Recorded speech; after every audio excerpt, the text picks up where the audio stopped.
আসসালামু আলাইকুম। আশা করি আপনারা সবাই ভালো আছেন এবং সুস্থ আছেন।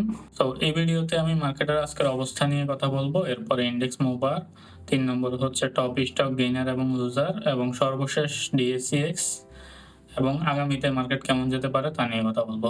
চলুন শুরু করা যাক।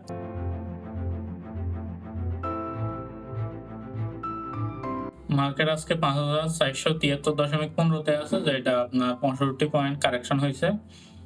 আর আমরা যদি ডেইলি ওপেনটা দেখি ৫,৫৩৮.২৫ এ আছে। ডেইলি হাইটা হচ্ছে ৫,৫৭৩.৭৬, ডেইলি লোটা হচ্ছে ৫,৪৭১.১৯। আর ট্রেড যদি দেখি, ট্রেড হচ্ছে ২,৫৬,০০০। টোটাল ভ্যালুতে দেখি ৯৪৯.৯৭ কোটি। আর 1 মিনিট চার্টটা আপনারা দেখতে পাচ্ছেন, বাই সেল প্রেসার দুইটাই ছিল এবং শেষ পর্যন্ত সেল প্রেসারটাই টিকে ছিল। সো এখানে স্টকে দেখেন ৪২টা আপ হয়ে আছে, ৩১৩টা ডাউন এবং ৪১টা আনচেঞ্জ অবস্থায় আছে। সো এটা কিন্তু কালকে থেকেও আজকের অবস্থা কিন্তু খুব খারাপ দেখাচ্ছে। রিয়েল ট্রেড ভ্যালু যেটা, এটা একটা ভালো। এখন কি মার্কেট ডাউনের সময় আপনার ট্রেড ভ্যালু যত আপনার দিনের পর দিন কমে ততই ভালো আপনার। এটা আপনার সাইকোলজিক্যাল একটা ব্যাপার যে যার কাছে এখন শেয়ার আছে ও বিক্রি করতে চাইতেছে না কম দামে। এমন একটা ব্যাপার আরকি। আমি আগেই আপনাদের একদিন বলছিলাম এ ব্যাপারে। Top sector by date value percentage wise যদি দেখি, ফার্মাসিউটিক্যাল এবং কেমিক্যাল ১১.৯৭%, ইঞ্জিনিয়ারিং হচ্ছে ১১.৮৩%, টেক্সটাইল ৯.৭৯%, আর বাকিগুলো আপনারা এখানে দেখতে পাচ্ছেন।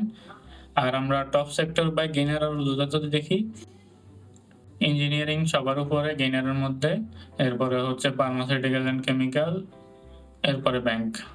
সো লুজারের ক্ষেত্রে আপনি আশা করি বুঝে যাওয়ার কথা যে যেখানে স্টক সংখ্যা বেশি ওইখানেই বেশি লুজ হওয়ার কথা। যেহেতু আজকে এভারেজে মার্কেটের সবগুলাই ডাউন। এবার আমরা ইনডেক্স মুভারে দেখি।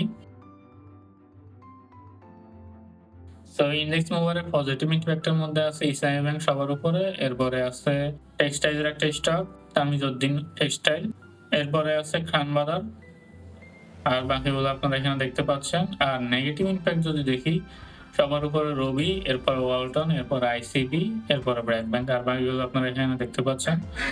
একটা ব্যাপার আমি চিন্তা করতেছি, সামনের দিকে আপনার পজিটিভ ইম্প্যাক্টের হাইস্ট গুলা আর নেগেটিভ ইম্প্যাক্টের হাইস্ট গুলা নিয়ে অ্যানালাইসিস করবো, দেখবো যে এটা কতটুকু উপরে যেতে পারে বা কতটুকু নিচে পর্যন্ত যেতে পারে। এই ব্যাপারটা আমি চিন্তা করতেছি, দেখি পারা যায় কিনা। এবার আমরা টপ স্টক গেইনার এবং লুজার যদি দেখি, সবার উপরে আছে আপনার তামিজউদ্দিন টেক্সটাইল, এরপরে আপনার জুট স্পিনিং, ৩ নম্বরে হচ্ছে প্রাইম ফাইন্যান্স ইনভেস্টমেন্ট। আর এবার আমরা লুজার যদি দেখি, লুজারের মধ্যে আপনার সবার উপরে হচ্ছে ট্রাস্ট ইসলামী লাইফ ইন্স্যুরেন্স, এরপরে হচ্ছে রূপালী লাইফ ইন্স্যুরেন্স, ৩ নম্বরে হচ্ছে জেনারেশন নেক্সট ফ্যাশন। আর এখানে বাকিগুলো আপনি দেখতে পাচ্ছেন। আর এবার আমরা যদি DACX এ যাই, তো DACX এ আজকেও কালকের মতো দুর্বল একটা ক্যান্ডেল দেখতে পাচ্ছেন।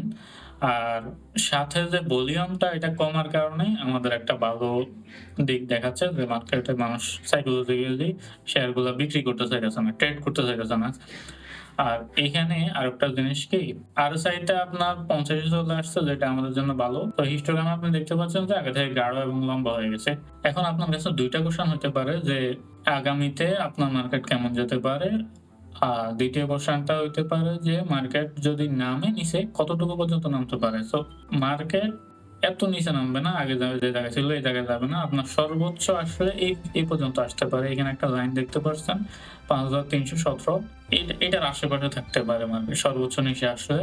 এরপরে আপনার বাউন্স ব্যাক করার পসিবিলিটিটা বেশি।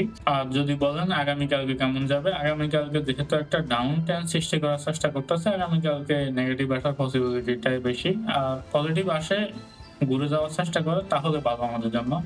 বাট নেগেটিভটাই আসার পসিবিলিটি বেশি। তো আপনাদের যাদের ফান্ডামেন্টালি ভালো, আমি সবসময় ফান্ডামেন্টালের কথা বলি, ফান্ডামেন্টালি ভালো স্টক আছে তাদের আপনার হয়তোবা এটুকু পর্যন্ত আসতে ৫% লসে যাবে। সো এটা কোনো সমস্যা নাই। মার্কেট উপরের দিকে উঠলে আবার রিকভারি হওয়ার পসিবিলিটিটা বেশি। সো আশা করি আপনি আমার কথা বুঝতে পারছেন। আজ এ পর্যন্তই। ধন্যবাদ সবাইকে। আসসালামু আলাইকুম।